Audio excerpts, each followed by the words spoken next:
বলো। এটা হচ্ছে 2025 সালের আদমশুমারি, মানে যেটা এসআইআর। এটা এর আগেও প্রায় আনুমানিক 20 বছর অন্তর অন্তর হয়ে থাকে।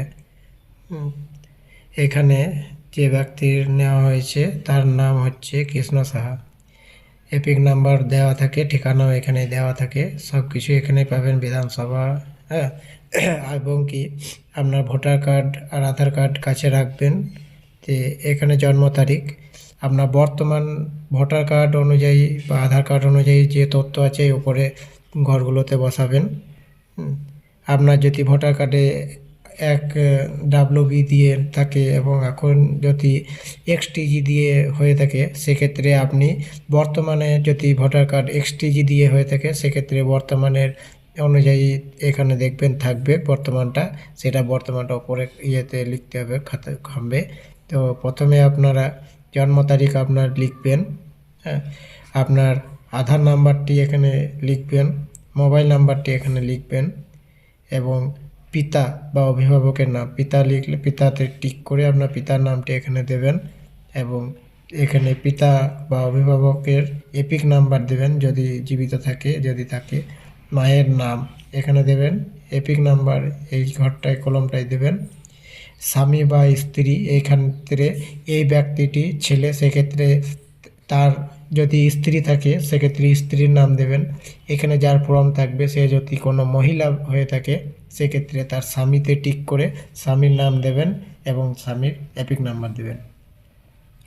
এবার এই ব্যক্তিটি যদি 2002-এর লিস্টে নাম থাকে তাহলে সেক্ষেত্রে এই কলমটা ফিল আপ করতে হবে তাকে। 2002-এ যদি এই ব্যক্তির লিস্টে নাম থাকে সেক্ষেত্রে নির্বাচকের নাম, যে নির্বাচক 2002 সালের লিস্ট অনুযায়ী সেই নামটি লিখবেন। 2002-এর লিস্টে যে ভোটার এপিক নাম্বারটি আছে সেই ভোটার নাম্বারটি অর্থাৎ এপিক নাম্বারটি এখানে ইনপুট করবেন, নতুন না, এটা আপনার ইয়ে অনুযায়ী লিস্ট অনুযায়ী যে নাম্বারটি থাকবে সেটি আপনাকে এখানে ইনপুট করতে হবে। ভুল থাকলে ভুলটি এখানে ইনপুট করতে হবে। আপনার 2002-এর লিস্টে যে রকমটি আছে সেরকমটি। আত্মীয়ের নাম, সেখানে যদি আপনার পিতার সম্পর্কে লেখা থাকে সেক্ষেত্রে পিতার নাম দেবেন, হ্যাঁ, আর যদি মাতার নাম সেখানে থাকে তো মাতার নাম দিয়ে এখানে করতে হবে। লিস্টে যে নামটি সম্পর্ক অনুযায়ী থাকবে সেক্ষেত্রে পিতার নামে সম্ভবত সবারই হয়ে থাকে, তাই পিতার নামটি দিলাম। এখানে সম্পর্ক পিতা, জেলা বীরভূম, রাজ্য পশ্চিমবঙ্গ। বিধানসভা আপনার ভোটার আইডি কার্ডের পেছন পাশে উল্টো পাশে পেয়ে যাবেন, সেখানে আপনার ভোটার আইডি যেখানে বিধানসভা সেই ক্ষেত্রটি লেখা থাকবে আর তার নম্বরটি লেখা থাকবে, হ্যাঁ, এখানে নম্বর দেবেন, এখানে যে বিধানসভার নাম দেবেন নাম্বারটি দেওয়ার পর এখানে অংশ নাম্বার, ওই লিস্টে ওপরে পাতাতে দেখবেন বড় করে লেখা থাকবে অংশ নাম্বার, আর ক্রমিক সংখ্যা আপনার যত নাম্বারে নামটি আছে সেই ক্রমিক সংখ্যাটি আপনি দেবেন। এটা হলো 2002-এর লিস্টে। এবার যদি 2002 লিস্টে নাম না থাকে সেক্ষেত্রে আপনি কিভাবে ফিল আপ করবেন। এবার আপনার যদি 2002 সালের লিস্টে নাম না থাকে, সে আপনার পিতা বা মাতা কারো নাম থাকে তাহলে চলবে, যে কোনো আত্মীয়র নাম হয়তো থাকবে নিশ্চয়ই। তাহলে আপনার যে ফর্মটি হবে আপনার ফর্মটির নাম আপনি এখানে দেখতে পাবেন, সব কিছু ডিটেলস এখানে আপনার একটি ছবি থাকবে, কিউআর থাকবে।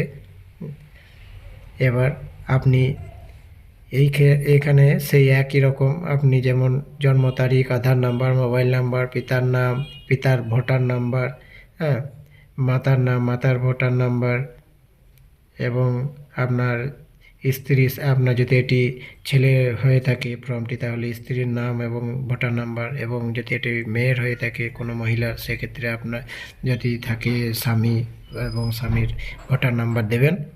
এরপর আসি এই ঘরটি ফিল আপ করা। আপনার যদি 2002 সালের লিস্টে এর নাম না থাকে সেক্ষেত্রে আপনার এই ফর্মটি এই সাইডটা ডান সাইডটা আপনার ফিল আপ করতে হবে, সেক্ষেত্রে বাম সাইডটা আপনাকে বাদ দিতে হবে। প্রথমে আপনার যে পিতার যদি লিস্টে নাম থাকে সেক্ষেত্রে পিতার নামটি আপনি নামের জায়গাতে বসাবেন, যার নামটি আছে আত্মীয়ের বিবরণ, হ্যাঁ, নাম দেবেন আপনার পিতার, যদি পিতার নাম 2002 লিস্টে থাকে বারবার বলছি। এবং মাতার থাকলে মাতারও দিতে পারেন, কিন্তু পিতার যদি থাকে পিতার দেবেন এবং পিতার এপিক নাম্বারটি দেবেন। ঠিক আছে, এখানে দেখুন এপিক নাম্বারটি দেবেন পিতার।